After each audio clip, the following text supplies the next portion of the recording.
Hey Flock, Mike here from Epic Duck Studios and welcome to the Epic Hobby. Today I'm going to be painting Iron Man from the Marvel Crisis Protocol starter set in comic style. For the red parts of Iron Man's armor, I'm going to be using a base coat of Mephiston Red with Evil Sun Scarlet for highlights. I'll also be adding some extreme highlights using P3 Morrow White. For the gold parts of the armor, I'm going to be using a base coat of Scrag Brown, a highlight of Averland Sunset, and a highlight of Flash Goods Yellow on top of that. Now there's some bare metal parts of his armor as well, and I'm going to be using Citadel the Fang, followed by Citadel Fenrisian Grey for those. I'll probably also top those off with a white highlight using P3 Morrow White again. For the Arc Reactor and other power elements, I'll be using Citadel Calidor Sky, with a highlight of Teclis Blue, and again a further highlight of P3 Morrow White. I'm going to begin with the Mephiston Red base coats because that is the primary color on this whole model. There's more red than anything else. Now, as I'm applying this Mephiston Red, I'm paying attention to the parts I want to leave either gold or silver and trying not to get red paint on there. A little mistake here and there is probably, gonna happen, but I'm doing my best to avoid those parts of the armor. So having said that, it means I had to make some decisions ahead of time what parts were going to stay red versus what parts are going to become gold or become silver. And this really, as I was painting this piece, I was referencing back to the original box art and different pages in the Marvel Crisis Protocol rulebook, because there's a couple different pictures of Iron Man from different angles, and some of the panels, especially on his back and on the back of his legs, were a little bit harder to guess at because they're just not really evident in a lot of the artwork for the character. So I do recommend either make it up yourself or do a little bit of fishing, a little bit of research first, just to kind of pick out which parts go where.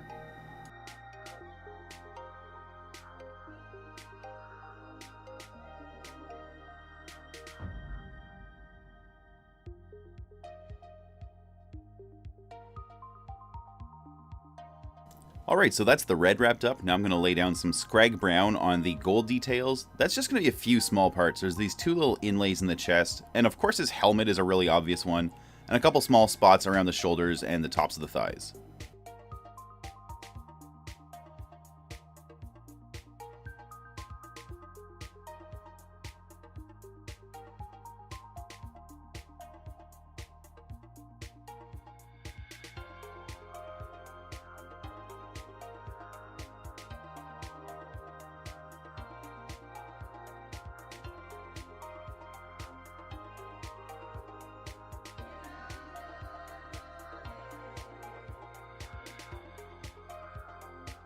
There's also a little hit of gold on the back and front of each of the knees.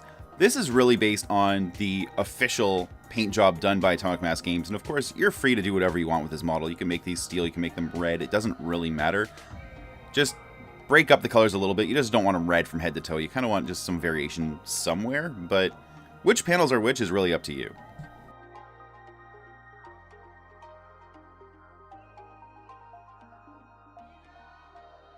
There's a small little inset panel at the base of his spine that I originally painted red, and I'm actually going to pick that out with gold here.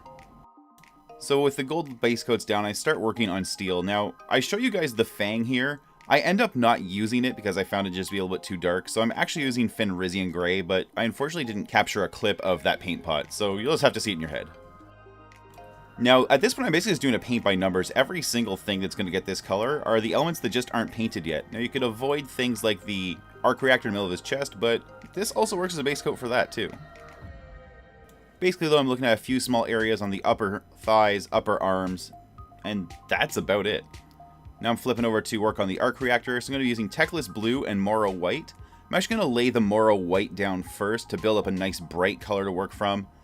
And from there, the Teclis Blue will be added in as kind of a shadow because we want that sort of glowy feel to everything. So there's some small little, basically repulsor jets on either side of his leg, the small circle embedded in the palm of each hand, and of course the Arc Reactor in the middle of his chest is the big one, but there's also the eyes and a small element on in the middle of his back as well.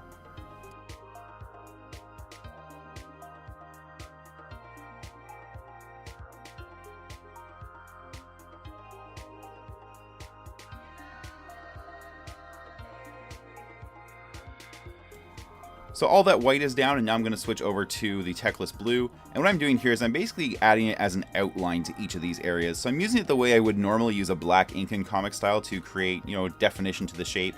But I'm doing it in blue, and what that does is by replacing a black line with a blue line, we get the impression that light is being emitted because it overpowers the black line.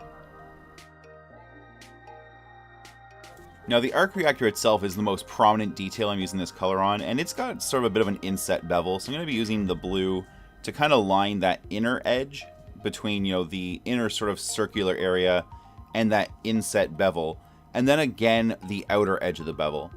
What I'm going to do after that is just come back in with Moro White and really brush up and sort of brighten up the very dead center of the arc reactor itself.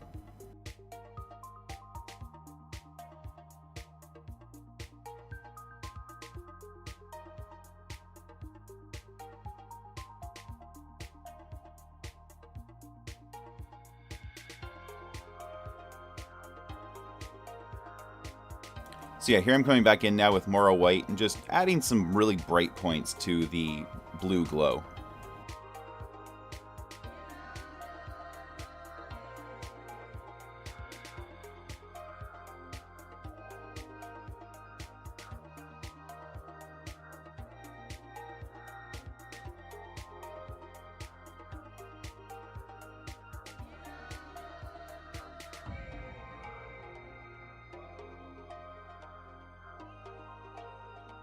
I'm also adding a little bit of white to the bottom of each of the eye lenses, which helps them appear brighter and really creates a bit of a focal point on the face.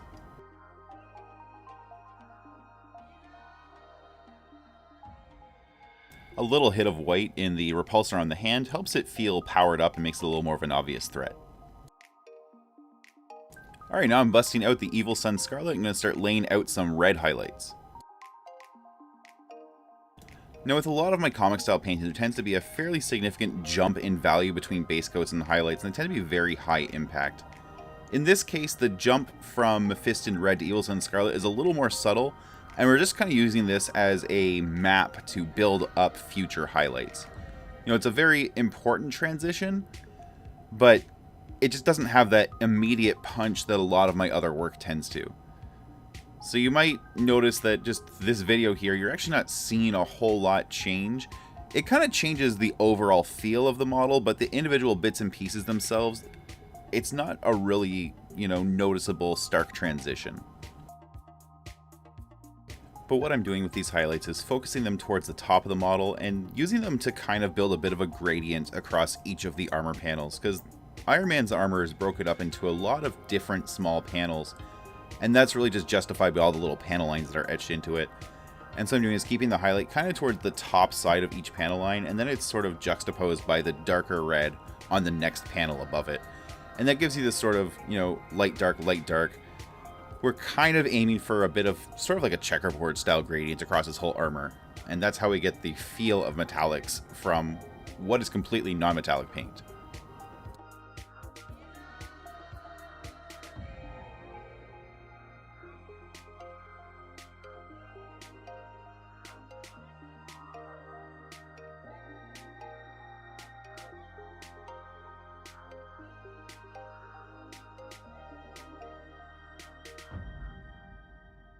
Now with Iron Man's helmet, it's got kind of flattish sides, so I'm trying to keep the highlights on the top towards the outer edges, leaving it just a little bit darker in the middle, and then also a small highlight on each of the sort of, I guess we'll call them ears. I really don't know what else to call them. The, circular areas where Iron Man's ears would be, or Tony Stark's ears would be anyway.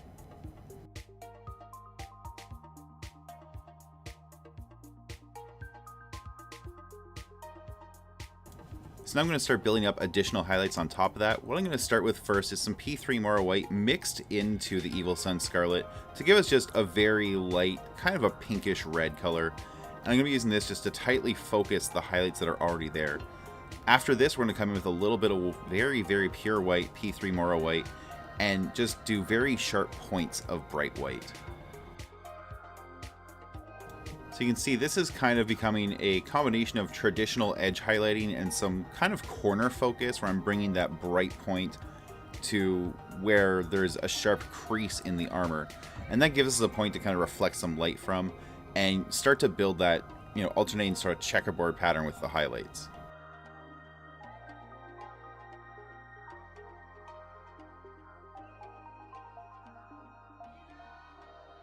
So you can see these extra bright highlights are now really starting to bring out a lot of the panel lining in the character, and the different details in his leg are much more evident now than they were when everything was flat red. And this is what we're really aiming for here, is just using the highlights to accent the details that are already present on the model. Even though the panel lines are very narrow, very thin, we want to use them as a guide for our highlighting, and that sort of allows us to exaggerate the panel lines a little bit. Now, one thing you might note is the armor is starting to take on a little bit of a pink hue, and that's of course what happens when you mix white into red. That's where pink comes from. This is, at first, you might start to think things are wrong because we're painting with pink and you wanted to paint with red, right? Why is pink here? Pink is just light red. There's no other way around it. And if you look at a nice red, shiny sports car on a sunny day, if you actually look at the car and look at what areas of color the lighting produces, you're actually going to notice a lot of that car is pink, and some of it's going to be bright white as well. And that's just the way it is. It's very kind of counterintuitive to us a lot that painting things red requires you to paint them pink. But that's just what happens when a nice white light hits a red surface. And if pink didn't have its own name, if we called it light red, you wouldn't even care about it. It's because we identify pink as its own distinct color from red that when we see these pink highlights, we think we've kind of done something wrong as a painter. And in fact, you're doing exactly what you need to be doing. And just to justify this, if you go look at any number of Iron Man comics, you'll notice there's going to be pink highlights in there as well. So now I'm coming with the straight Moro white, and I'm just adding very sharp points of color, or rather sharp points of white, to the armor panels here, basically tightly focusing those pink highlights I just finished adding. And what this does is it creates the illusion of a very, very glossy surface, and also the idea of some sharper angles or some sharper corners.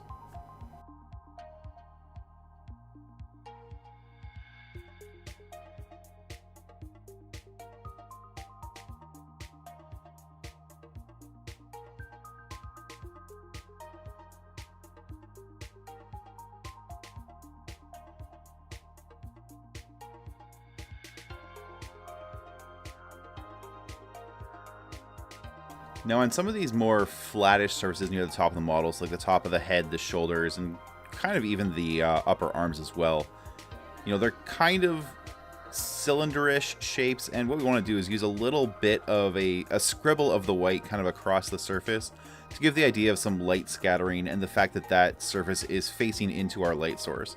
I'm just imagining a general sort of overhead light happening, not a very specific source, so we're not trying to get a directional light or an object source lighting. We just want the idea that it's probably just noon on a sunny day. Okay, at this point I'm pretty happy with the white highlights on the red. I'm going to go ahead and just add some highlights now to the steel section, so that's the areas I've already painted with Fenrisian Gray. And I'm just jumping straight into the white because Fenrisian Gray is already such a light color, it doesn't need an additional step the way the red did. But basically, to keep the idea of the metal consistent across the red, the gold, and the steel parts here, I'm using the same patterns of highlights. And when I get to black ink, I'll be using the same patterns of black as well. So all of them feel like they're made of the same basic material, the same basic structure. We don't want, the golds, for example, to be too soft and suddenly come off as if they're cloth or skin or something weird. It all has to have the same consistency, the same kind of sharp, really bright highlights that are what tell you when something is metal in a comic book page.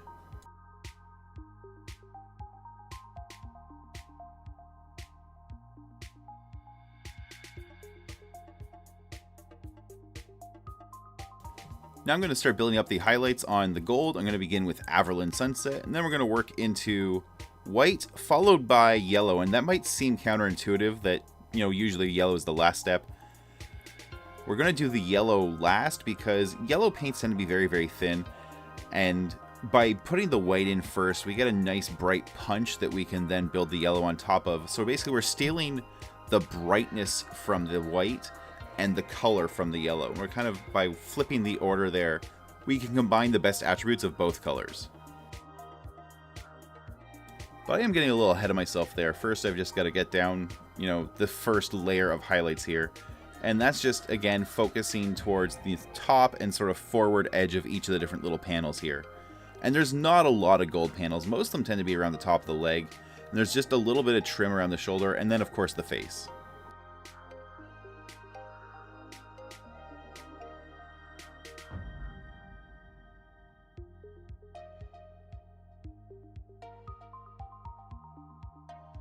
So with the faceplate, I'm trying to focus the highlight towards his left cheek and leaving it just a little bit darker to the right, but then at the very far inside edge of the right, where it's kind of towards his shoulder, I'm going to add a little bit of a light spot again.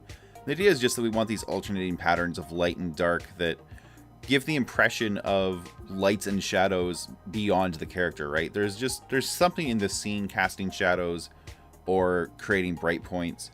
And because, of course, you know, Iron Man's probably surrounded by buildings and enemies and so on, we don't have to identify what those are. We're not trying to cast, you know, a very specific reflection. We just want the general idea of surroundings. So now I'm coming in over the gold with that little hit of white. And I'm still doing this in very much the same pattern I did the white on either the steel or the red, where it's very thin, very fine, and it just tightly focuses where the highlight's going to be. The only difference is we're going to make it a little bit more yellow afterwards by just glazing over it.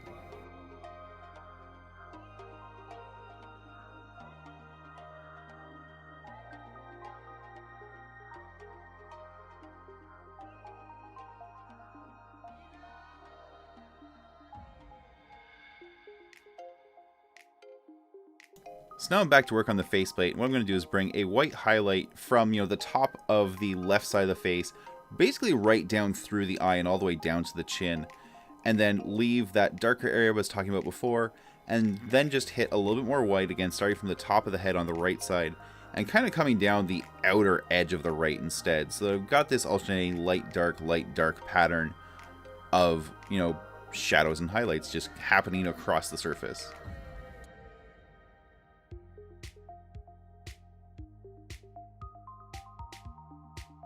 So now I'm bringing in the Flash Gets Yellow to just tint that gold a little bit, make it a little more vibrant. And Flash Gets Yellow is a pretty thin paint already. You don't really need to thin it down to get a good glaze out of it. But I am using a damp brush and a wet palette, so if you're not, I suggest adding just a tiny amount of water to it just to thin it down a little bit. And you can see I'm just lightly, just kind of just passing the brush over the gold area, specifically the white areas of the gold. And I'm just doing that. All I'm trying to do is tint the white with a little bit of yellow. You know, we're not trying to make the whole surface bright yellow. We just want to push a little yellow into the white parts.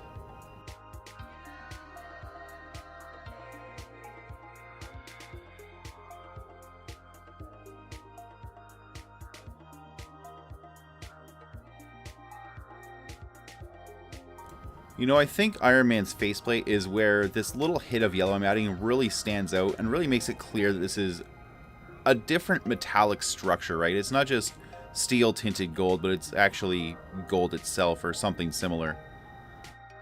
So now I'm actually bringing out Citadel the Fang, which I showed you earlier for the steel and didn't use. And this is just going to go down on the big metal door that Iron Man's standing on, just as a solid base coat. I'm really skipping ahead here because this is just really easy, straightforward work. I'm also going to throw some corn red down on the bricks behind him that he's standing on.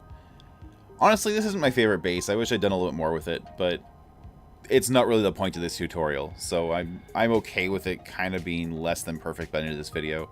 I'm probably going to revisit it at some point. But now here's the star of the show, black comic lining. This is probably what you're here for. This is the thing I just love doing. I'm using Daler Rowney FW black for this.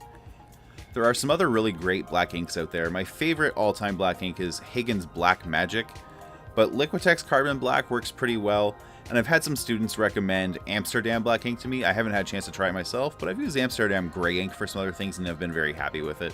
So I'm confident in recommending it. So what I'm doing here is just using the black ink to add a very thin black line between each of the armor panels on Iron Man's armor. And where an armor panel sticks out a little bit, just has a little bit of volume to it, I'm using the black along that raised edge just to make it very clear that it's kind of standing out, and there's a little bit of a shadow kind of created by the fact that it stands out from its, you know, adjoining surface. That doesn't happen much on this model. A little bit on sort of the overhang of the chest and underneath the shoulder pads. That's really about it. Now, this comic style lining is very striking and I love doing it, but it is also a very time consuming process because you basically have to draw the whole model from scratch. You know, no matter what you did with painting up until this point, the amount of work you have to do here is basically the same. You know, the sculptor gives you a certain number of panel lines and you have to go around and just draw all of them in place using the brush. Now, a small, you know, finely tipped brush really helps you here. I'm using a 3-0 brush from Game Envy, from their Artist Arsenal series. And I actually personally recommended these brushes to Game Envy because I was using them already in my comic style lining. So I really can't speak, you know, poorly about them. I've been using them now for about 2 years. I've been very, very happy with the results I get from these brushes. Now, the thing I get asked a lot here is if it has to be black ink, if it has to be ink at all.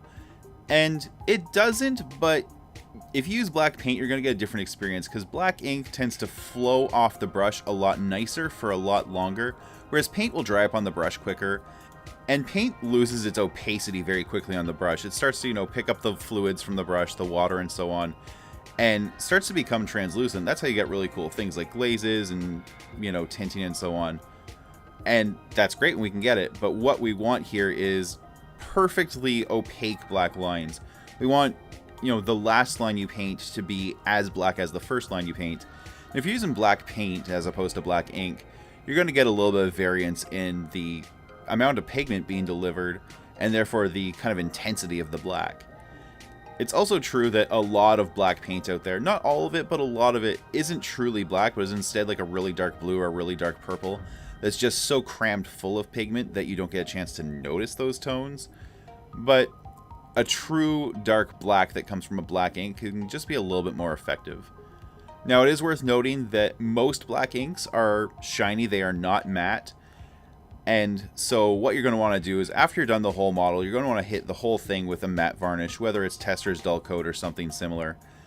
Just a good strong matte varnish, just to kill off the shine that the black ink gives you. And I bring this up because varnishes sometimes, depending on the ink, can cause the ink to lift back off the model and activate. So the reason I listed those specific inks is because I've tested them and I stand by the fact that they work well. I can't say I've tested them with every single possible varnish, so there's probably still some combination out there that will do something bad. But I've had experience in the past where I actually tried using a Speedball Super Black calligraphy ink, and it looked fantastic on the model. And then when I went to varnish it, the varnish actually caused the ink to become fluid again and just pool all over the model and just blotted everything out. And that was horrific because just model lost at that point, right? You varnished, you know, runny ink onto it. It's sealed in there. Good luck. So what I want to say is if you're ever unsure about an ink, if you pick a random artist ink up off the shelf and you want to try it on a model, but you're just not sure if it's going to be a good fit, what you need to do is just spray, you know, do a little test painting on a spare chunk of sprue or a spare model, whatever. Get your inking done, then spray it with your varnish, and just make sure your ink stays put. So one thing you may have just caught there a second ago, I was talking right through it. Iron Man, as I was adding the black line to outline his eye lenses, I accidentally gave him a little bit of a unibrow. He's just got this really dark line across the top of his eyes. So what I'm going to do is just towards the end, when everything else is done, I'm going to come back in with just a little bit of the gold colors and then just paint back over that line, just pull it back down a little bit so it's narrower. Alright, at this point I think you've seen me draw enough black lines, so I'm going to skip ahead to the next step, which is using black to create shadows, or the idea of shadows on the reflected surfaces of this model.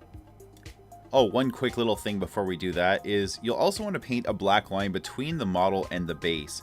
And this just helps separate the model from its environment. In this case, we've got a pretty, you know, bold color transition.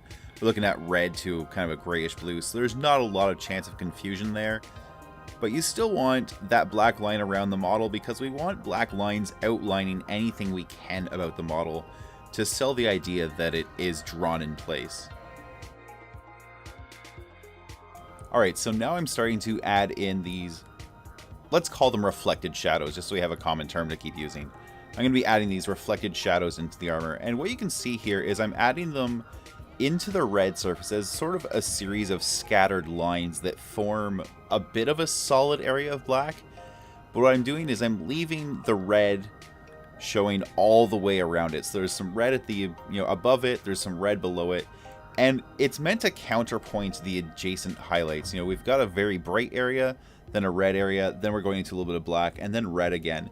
And that sort of creates that alternating banding. I referred to as a checkerboard once or twice, and in this case, within a single panel, it's more just a series of kind of shaggy stripes.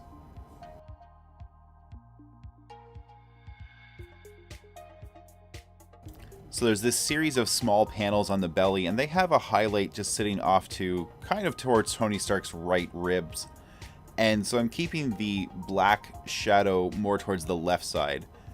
And again, they have red showing all the way around. They're just tiny little, almost like a letter H with a scriggly brace across the middle, turned on its side. Now here on the bigger panels like the chest, this is where this starts to become a little more evident what I'm actually kind of doing here.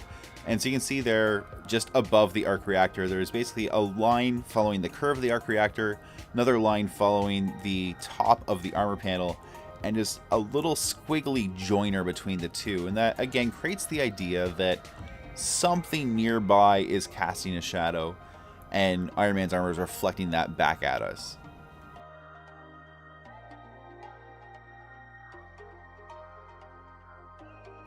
And we're just continuing the same pattern of having the reflected shadow sitting a little bit adjacent to the brightest highlight. And that sort of counterpoint of bright, and dark shadow really is what makes this feel like a metallic surface.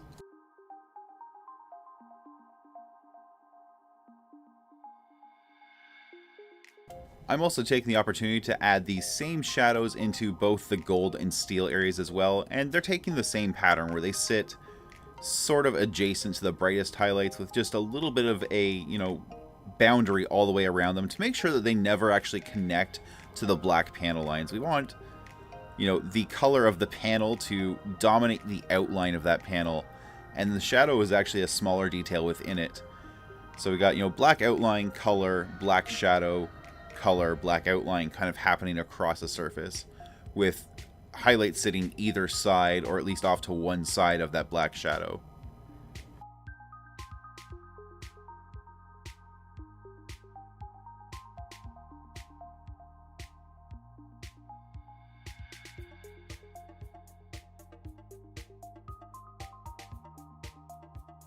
The thing with these small areas of black is they actually can make the highlights feel brighter because they give you something deeper to counterpoint the highlight against. So where normally a white highlight is just kind of sitting there against, say, the base coat red, it's now being viewed as an opposition to a pure black area. What you've got here now is a model you literally cannot get more contrast out of. We've got areas going from pure black, sitting a millimeter away from an area that goes to pure white. And we literally can't fit a wider spectrum in than that.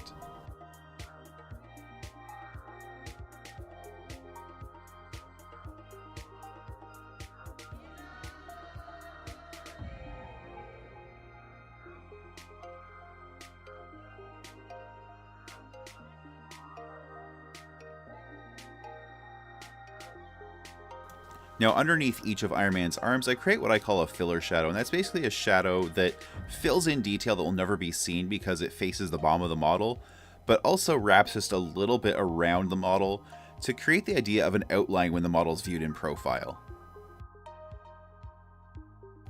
Now, on Iron Man's helmet, we're going to add that tiny little hit of black in that dark area we left that was counterpointed by the bright highlight earlier. So earlier we kept the highlight kind of running from the top of the helmet through the left eye. The black shadow is going to run basically through the right eye, but again leaving a little bit of gold all the way around it. Now, it is really easy to overdo this black detailing. I'm adding it to almost every single panel of the character, and that's not what I mean by overdoing, because we do want it almost everywhere, but we want to make sure we keep it very small and very tightly focused. Because the idea is that it's just reflecting the presence of something nearby. It's not meant to be, the looming shadow of a building, or, you know, we're hiding in a dark alley or something. It's just meant to be, hey, Black Panther's 6 feet to my left, and you caught a little glimpse of that in my breastplate. It's that kind of reflection, where it's a small detail that lends to the idea that the armor is reflective, without committing us to creating a scene around the character that constantly has to be reflected.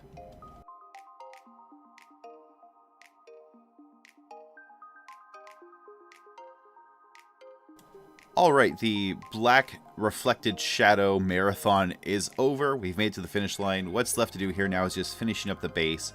I'm just doing that by following the giant details. That's these, you know, outlines between the bricks and the steel doors, the little handles on the door, the big chunks. I'm just doing that with, you know, quick black lines, lining the edge of the base. And then I'm just going to add a little bit of freehand detailing to the door and the brick, basically to give the idea that something's been sketched on by hand, make the base feel a little more comic and a little less manufactured.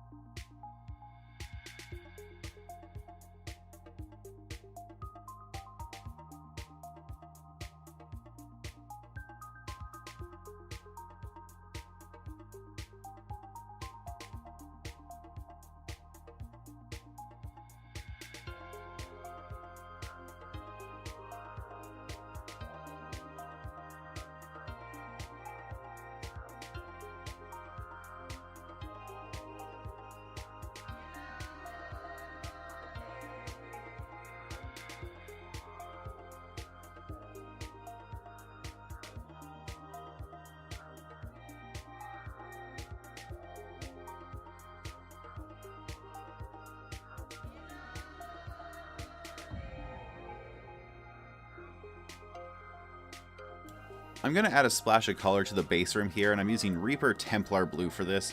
There's no specific reason I chose this color besides the fact that I used it for all my other core set heroes. So it just keeps Iron Man, you know, aligned with Captain America, Captain Marvel, Black Widow, and Spider-Man as far as the box set's concerned. It probably also harkens back to my time playing City Heroes, when playing a hero was referred to as blue side and playing a villain was referred to as red side.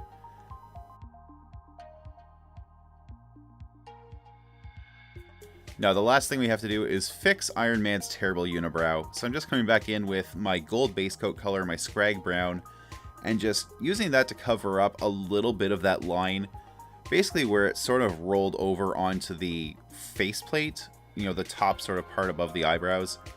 And then I'm just going to keep coming in with each of my different gold highlight colors. So that was Averland Sunset, White, and Flash Gets Yellow. And just sort of add them in as needed to make the fix match the surrounding colors on the faceplate. Alright, there's Iron Man in head-to-toe, comic-style, non-metallic metal. It was definitely a long process getting here, but I think the results justify all the work that went into it. Thanks again for watching, and until next time, do something epic.